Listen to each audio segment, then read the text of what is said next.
Assalamualaikum warahmatullahi wabarakatuh.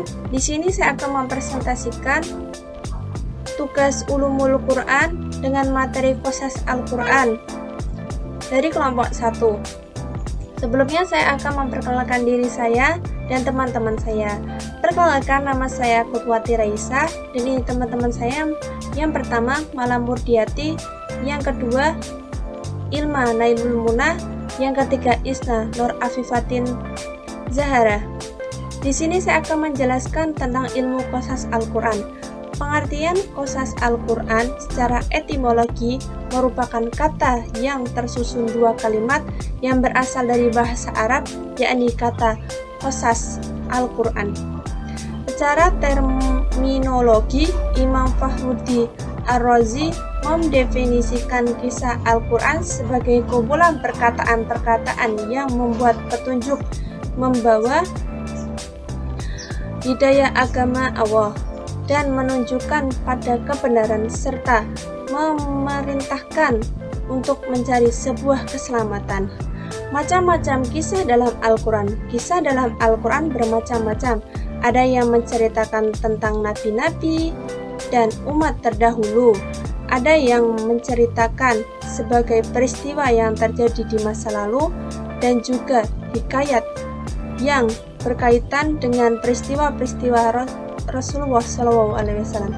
Ditinjau dari pelaku al-qasas membagi kisah-kisah Al-Quran dalam 3 bagian, yakni kisah para nabi terdahulu, kisah yang berhubungan dengan kejadian pada masa lalu dan orang-orang yang disebutkan kenabiannya, kisah yang terjadi pada masa Rasulullah SAW.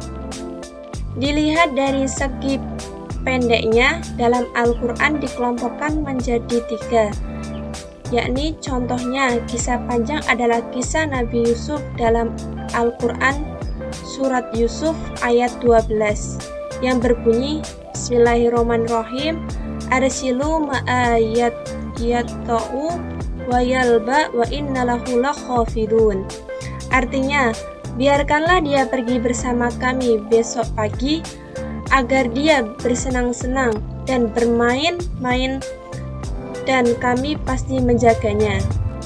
Kemudian mereka minta kembali kepada ayahnya, biarlah dia pergi bersama kami esok pagi saat kami pergi mengembala kambing agar dia bisa bersenang-senang dengan memakan buah-buahan segar dan bermain-main bersama kami dalam perlombaan dan permainan yang diperbolehkan, dan kami pasti akan menjaganya baik serta melindunginya dari mara bahaya.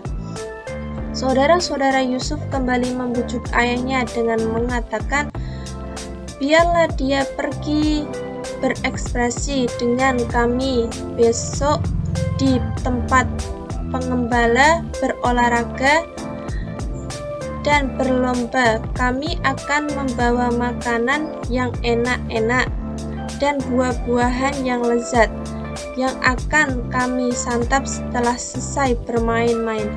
Kami akan selalu menjaganya dan melindunginya segala bahaya.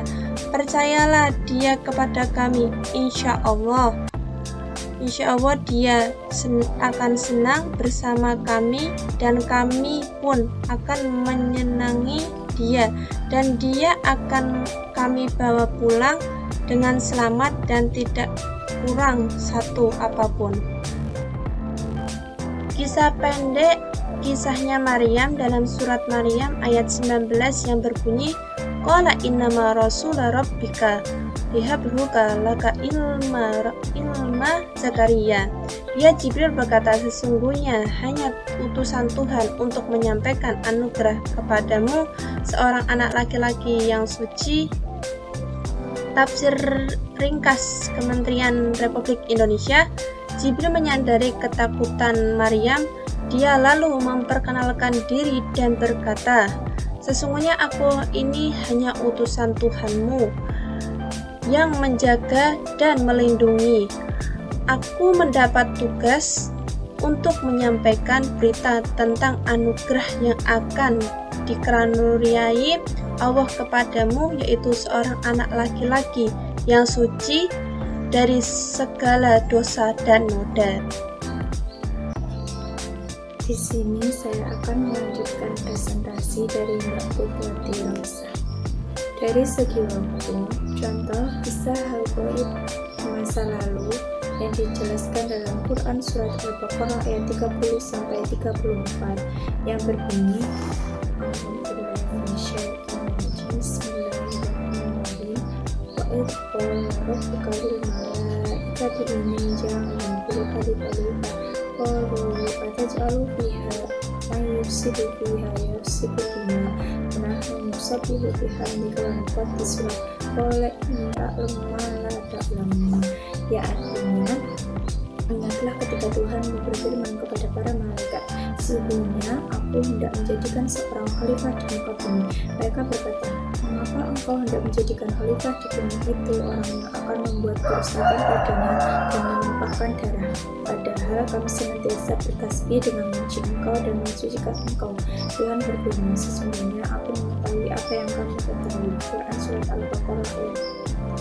Di ayat ini Allah menjelaskan mengenai penciptaan Adam yang kemudian ada dialog bersama malaikat.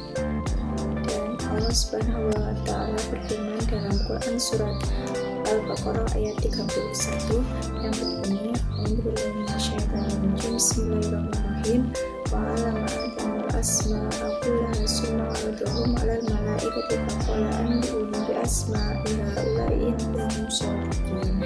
Ya, artinya, dan dia mengajarkan kepada Adam nama-nama atau benda seluruhnya, kemudian mengemukakannya kepada para malaikat lalu berfirman, sebutkanlah kepadaku nama benda-benda itu jika kamu memang benar orang-orang yang benar. Quran Surat Al-Baqarah ayat 31. Di ayat yang ke-32, Allah Subhanahu wa Ta'ala berfirman dalam Quran Surat Al-Baqarah ayat 32 yang berbunyi Bismillahirrahmanirrahim. Qalu subhanaka la ilma lana illa ma 'allamtana innaka antal alimul hakim. Ya, artinya mereka menjawab, maha suci engkau, tidak ada yang kami ketahui selain dari apa yang telah engkau ajarkan kepada kami. Sesungguhnya engkaulah yang maha mengetahui lagi maha bijaksana. Quran Surat Al-Baqarah ayat 37. Allah Subhanahu wa Ta'ala berfirman dalam Quran Surat Al-Baqarah ayat 33 yang berbunyi A'udzubillahi minasyaitonirrajim. Bismillahirrahmanirrahim. Qala ya Adam anbi'uhum bi asma'ihim falamma anba'ahum bi asma'ihim qala alam aqul lakum inni a'lamu ghaibas samawati wal ardi wa a'lamu ma tubduna wa ma kuntum taktumun. Ya, artinya Allah berfirman, wahai Adam, beritahukanlah kepada mereka nama-nama itu. Setelah Adam menyebutkan namanya, dia berfirman, bukanlah telah aku katakan kepadamu bahwa aku mengetahui rahasia langit dan bumi, dan aku mengetahui apa yang kamu katakan dan apa yang kamu sembunyikan. Dan Allah Subhanahu wa Ta'ala berfirman dalam Quran Surat Al-Baqarah ayat 34 yang berbunyi A'udzubillahi minasyaitonirrajim. Bismillahirrahmanirrahim. Wa idh qulna lil malaikati isjudu li Adama fasajadu illa iblis aba wastakbara wa kana minal kafirin. Yang artinya, dan ingatlah ketika kami berfirman kepada para malaikat, sujudlah kamu kepada Adam, maka mereka pun sujud kecuali iblis. Ia menolak dan menyombongkan diri, dan ia termasuk golongan yang kafir.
zalzalah yang berbunyi idza zulzilatil ardu zilzalaha, apabila bumi diguncangkan dengan guncangan yang dasar.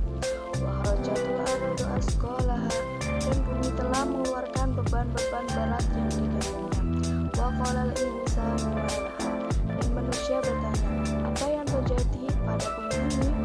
Yauma idzin tuhaddisu akhbaraha, pada hari itu bumi menyampaikan beritanya. Bi anna rabbika awhalaha, karena sesungguhnya Tuhanmu telah memerintahkan yang sedemikian itu pada naidin yasdurunnas wastadtariru a'malahum. Pada hari itu manusia keluar dari kuburnya dalam keadaan berkelompok-kelompok untuk diperlihatkan kepada mereka balasan semua perbuatannya. Ya'mal misqala dzarratin khairan yarah, maka barang siapa mengerjakan kebaikan sebesar zarah, niscaya dia akan melihat balasannya. Wa may ya'mal misqala dzarratin syarran yarah, dan barang siapa mengerjakan kejahatan sebesar zarah, niscaya dia akan melihat balasannya. Dari segi materi ada 3 di antaranya. Yang pertama, kisah-kisah para nabi terdahulu, kisah-kisah yang terjadi pada masa Rasulullah. Yang ketiga, kisah-kisah yang berhubungan masa lalu dan orang-orang tidak disebut kenabiannya. Selanjutnya, faedah-faedah dalam Al-Quran. Yang pertama, menjelaskan dasar-dasar dakwah agama Allah SWT dan menjelaskan pokok-pokok syariat yang dibawa Nabi. Yang kedua, menambahkan akhlakul karimah dan budi mulia. Yang ketiga, menampakkan dakwah Nabi Muhammad dalam dakwahnya dengan tepat beliau menerangkan. Yang keempat, menyibak kebohongan ahli kita dengan hujah yang membenarkan keterangan dan petunjuk yang mereka sembunyikan. Yang kelima, mengukuhkan hati Rasulullah dan umat Nabi Muhammad atas agama Islam. Yang keenam, membenarkan para nabi terdahulu. Yang ketujuh, menarik perhatian para pendengar. Yang kedelapan, sugesti para kaum mukminin. Yang kesembilan, peringatan kepada orang-orang kafir akan akibat terus-menerusnya mereka dalam kekufuran. Yang terakhir, kisah termasuk salah satu bentuk sastra yang dapat menarik perhatian para pendengar dan memantapkan pesan-pesan yang terkandung dalam firman Allah SWT dalam surah Yusuf ayat 1:11 yang berbunyi kulli syai'in wa hudan wa rahmatan liqaumin yu'minun. Al-ayah. Sekian materi yang dapat kami sampaikan, kurang lebihnya mohon maaf sebesar-besarnya. Terima kasih. Wassalamualaikum warahmatullahi wabarakatuh.